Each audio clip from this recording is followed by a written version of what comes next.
Assalamualaikum warahmatullahi wabarakatuh. Perkenalkan, nama Surya bin Talib, NIM 2210144901 mahasiswa praktek proses Universitas Sumatera Barat, profesi nars, stase manajemen keperawatan. Dalam hal ini saya akan memperkenalkan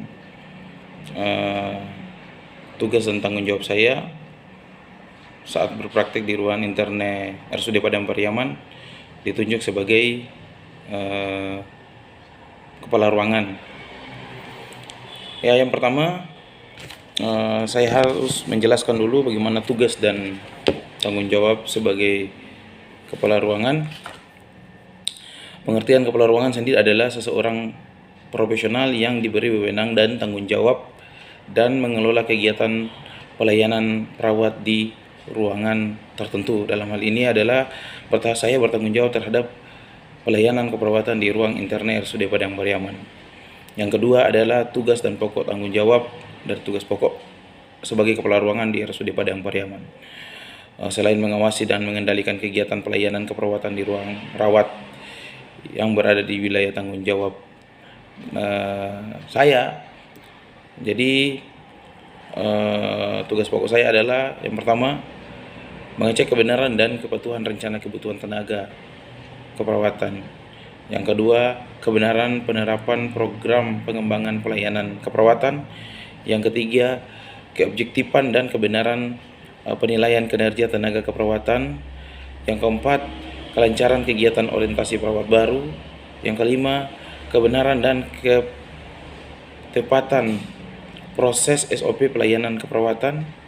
Yang keenam, kebenaran dan ketepatan laporan berkala pelaksanaan keperawatan. Yang ketujuh, kebenaran dan ketepatan kebutuhan penggunaan alat dan bahan di ruangan interne RSUD Padang Pariaman. Yang kedelapan, kebenaran dan ketepatan pelaksanaan program bimbingan siswa maupun mahasiswa keperawatan yang berpraktik di ruangan interne RSUD Padang Pariaman. Selain itu, saya juga harus memiliki kompetensi sebagai kepala ruangan. Yang pertama, keterampilan keperawatan dasar mencakup proses dan penjelasan terhadap standar operasional prosedur atau SOP tindakan keperawatan yang ada di ruang interna. Itu merupakan hal yang paling penting dan aspek penting dalam pelaksanaan asuhan keperawatan. Yang kedua, teknik manajemen waktu dan pengelolaan unit ruang rawat. Yang ketiga, kemampuan belajar informasi baru, termasuk menggunakan sumber-sumber untuk belajar. Ini hal sangat penting. Informasi-informasi terbaru dalam dunia pengembangan dunia keperawatan itu sangatlah penting bagi seorang kepala ruangan untuk mengetahui hal tersebut. Yang keempat, menggunakan positif self and thinking. Berpikir positif adalah satu hal yang paling dianjurkan untuk sebagai seorang kepala ruangan. Yang keempat, yaitu yang kelima yaitu harus berperilaku asertif, baik itu sesama perawat di ruangan maupun sesama sejawat yang ada di RSUD Padang Pariaman. Kemudian yang keenam, sebagai kepala ruangan itu harus mempunyai keterampilan komunikasi, karena keterampilan komunikasi ini sangatlah penting baik itu sebagai katim maupun perawat pelaksana.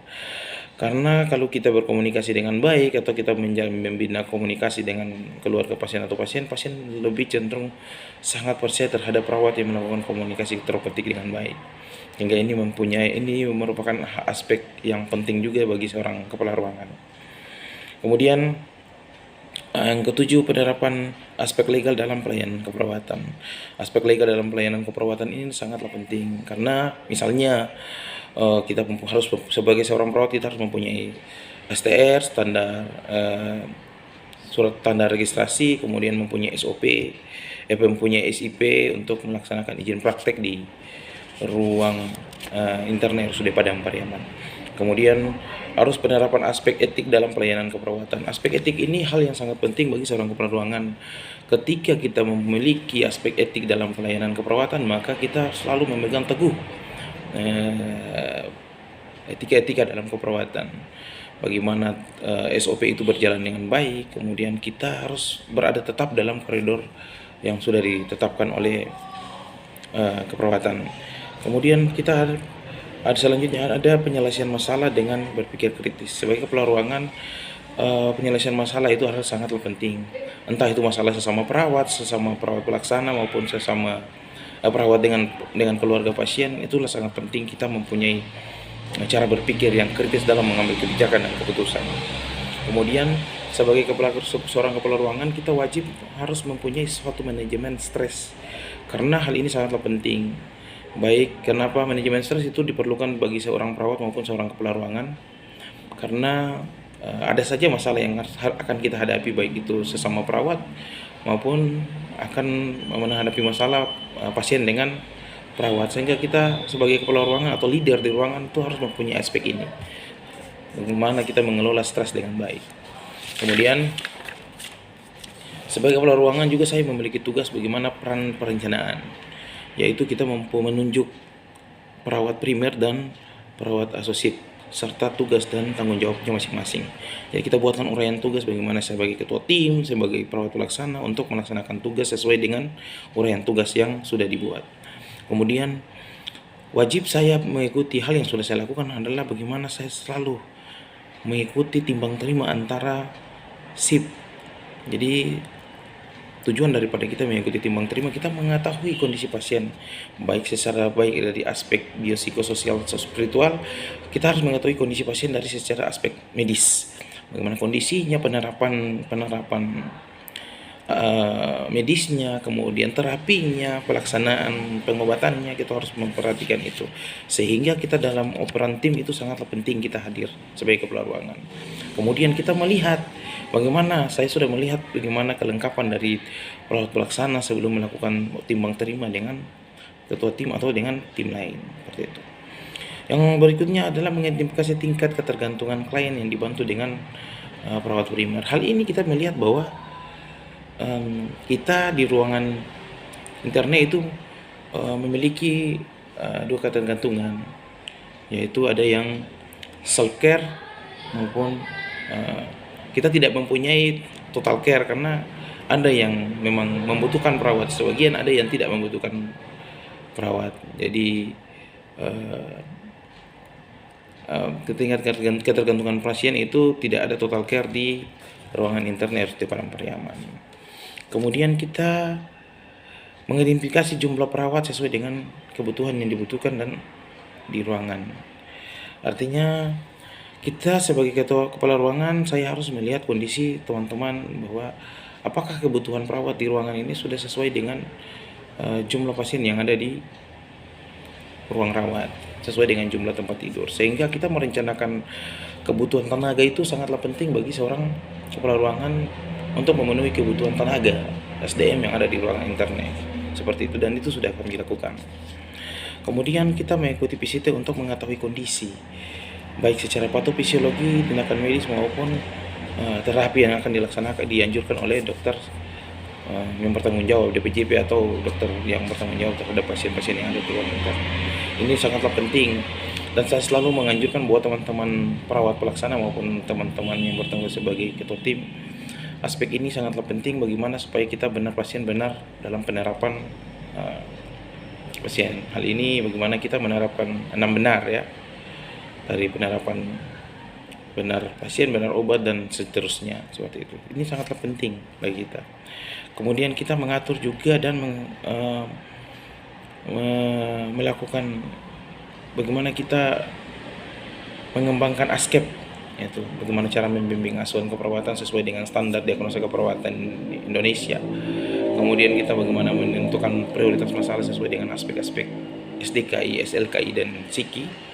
Kemudian kita menilai bagaimana teman-teman sudah mampu untuk menerapkan aspek ASKEP, asuhan keperawatan, sesuai dengan prioritas masalah yang ada di pasien-pasien tertentu, seperti itu. Kemudian kita melakukan diskusi. Sebagai kepala ruangan selalu kami berdiskusi dengan perawat pelaksana maupun ketua tim dalam memecahkan masalah atau menentukan prioritas masalah berdasarkan prioritas masalah yang ada di pasien-pasien yang ada di ruangan internet, seperti itu. Kemudian wajib kami memberikan informasi. Yang sudah kami lakukan adalah bagaimana saya menganjurkan teman-teman selalu memberikan informasi terhadap kondisi pasien, baik kondisi klinis maupun kondisi medis terhadap kepada keluarga pasien maupun pasien itu sendiri. supaya pasien mengetahui kondisinya seperti itu. Itu sangatlah penting.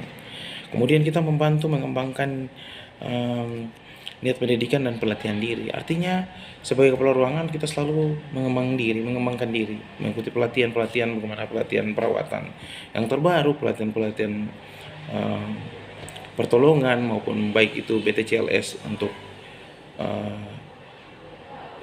pengembangan diri maupun pelatihan-pelatihan yang mendukung pelayanan keperawatan yang ada di ruangan interne, baik itu pelayanan perawatan di interne yang terbaru atau pengembangan diri, seminar nasional tentang perawatan sekarang terlalu banyak. Ya, saya memberikan kebebasan sebagai kepala ruangan. Hal ini kami menganjurkan memberikan kebebasan buat teman-teman untuk mengembangkan diri sesuai dengan kompetisi yang ada seperti itu. Kemudian kita menjaga terwujudnya visi dan misi keperawatan dan di rumah sakit. Artinya sebagai perawat kita tetap mempertahankan visi misi yang ada di ruangan. Hal ini sangatlah penting karena kita bekerja untuk mencapai visi dan misi yang ada di rumah sakit. Dalam hal ini ruang interne RSUD Padang Pariaman harus memperkuat layanan supaya tercapainya visi dan misi yang ada seperti itu. Dalam aspek yang kedua yaitu bagaimana pengorganisasian, bagaimana kita merumuskan metode penugasan yang digunakan, kemudian merumuskan tujuan dan metode penugasan. Uraian-uraian tugas sangatlah penting bagi teman-teman perawat, baik itu ketua tim maupun perawat pelaksana, supaya mereka bekerja sesuai dengan koridor dan batasan. Selanjutnya setelah memberikan informasi terhadap kondisi pasien di ruangan kepada keluarga maupun keluarga pasien, kita membantu membimbing terhadap peserta didik yang ada di ruangan. Ada beberapa mahasiswa yang melaksanakan praktek keperawatan di ruang interne RSUD Padang Pariaman. Sebagai kepala ruangan, saya wajib untuk memberitahukan bagaimana penerapan asuhan keperawatan sesuai dengan standar diagnosa keperawatan Indonesia dan penggunaan SLKI dan SIKI. Ini menjadi hal penting demi pengembangan ilmu keperawatan ke depan. Kemudian sudah sebagai kepala ruangan juga kita menjaga terwujudnya visi dan misi keperawatan yang ada di rumah sakit RSUD Padang Pariaman. Itu menjadi hal yang paling sangat diperhatikan. Kemudian kita harus dari segi pengorganisasian kita merumuskan metode penugasan yang digunakan, baik metode penugasan tim maupun ada beberapa metode lainnya. Kemudian kita membuat tujuan daripada penugasan, dalam ini aspek daripada penugasan ini seperti apa. Kemudian kita membuat rincian tugas bagi teman-teman yang bertugas sebagai kepala ruangan, sebagai ketua tim dan sebagai perawat pelaksana yang ada di ruangan RSUD Padang Pariaman. Kemudian kita mengatur dan mengendalikan logistik di ruangan. Sudah pasti sebagai kepala ruangan itu saya harus menyiapkan BHP bahan habis pakai. Dalam keadaan ketersediaan untuk melakukan pelayanan maupun perawatan di ruangan itu sudah pasti sebagai kepala ruangan kita harus menyediakan hal itu. Itu menjadikan aspek penting dalam suatu pelayanan. Kemudian itu kita mendelegasikan tugas daripada kepala ruangan kepada ketua tim ketika kepala ruangan itu tidak ada di tempat. Dalam hal ini kalau saya tidak berada di tempat, saya mendelegasikan kepada saudara Meli dan Ingsi sebagai ketua tim pada hari ini di ruangan interne RSUD Padang Pariaman.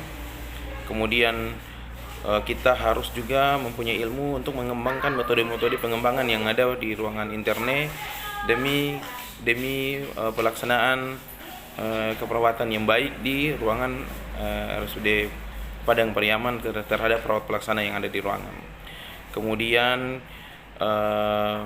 kita mengarahkan teman-teman dalam pelayanan praktek keperawatan di ruangan supaya teman-teman dapat mengembangkan ilmu sesuai dengan standar-standar kiat-kiat dalam keperawatan. Misalnya dari segi diagnosa keperawatan maupun hal-hal lain yang ada di ruangan interne. Dari aspek itu ada juga kita mempunyai aspek pengawasan. Aspek pengawasan itu dalam hal ini kita melalui komunikasi dan mengawasi secara langsung dengan perawat primer maupun dengan penggunaan asuhan keperawatan yang diberikan kepada klien. Misalnya kita dalam hal ini ada mempunyai 6 pasien yang ada di ruangan RSUD Padang Pariaman pada hari rawatan pada saat ini. Kemudian kita juga mempunyai fungsi supervisi. Hal ini saya sudah bertanya kepada teman-teman tim bahwa bagaimana kondisi klien dengan penentuan diagnosa keperawatan yang ada di ruangan tersebut. Dan teman-teman tim juga sebelum melakukan timbang terima sudah mengecek kondisi pasien, kemudian kita melakukan analisa sesuai dengan kebutuhan dalam menentukan prioritas masalah keperawatan yang ada di pasien yang ada di ruang interna RSUD Padang Pariaman. Kemudian ada fungsi evaluasi, kita lihat, kita mengevaluasi upaya pelaksanaan dan membandingkan dengan rencana keperawatan yang telah disesuaikan berdasarkan kebutuhan pasien atau prioritas masalah yang kita tegakkan. Artinya kita lihat pasien ini sangat membutuhkan prioritas masalah apa yang paling utama gitu kita menentukan intervensi keperawatan. Kemudian sebagai kepala ruangan juga kita harus mempunyai audit keperawatan. Dalam hari ini kita bisa saja mengaudit teman-teman dari tim maupun teman-teman dari perawat pelaksana. Apabila tindakan ada yang di luar SOP, kita berhak untuk membuat teguran atau membuat masukan agar teman-teman bisa bekerja di jalur dan koridor yang baik. Mungkin dari saya demikian, semoga makin maju Unisbar, dan hal yang paling terpenting adalah saya berpesan buat teman-teman yang berperan sebagai ketua tim dan perawat pelaksana, tetap semangat bertugas, semangat bekerja dengan baik. Yang paling terpenting, walaupun kita adalah program khusus, tapi ilmu adalah sesuatu yang perlu kita kembangkan di setiap saat. Saya juga selalu kemarin sempat ingat kata-kata dari CI akademik bahwa kita memberikan yang terbaik walaupun kita rata-rata sudah bekerja dan sudah senior, tapi untuk demi ilmu itu kita berikan yang terbaik sehingga kita dapat membawa nama baik alma mater kita atau kampus kita, Unisbar Jaya Jaya Jaya. Assalamualaikum warahmatullahi wabarakatuh.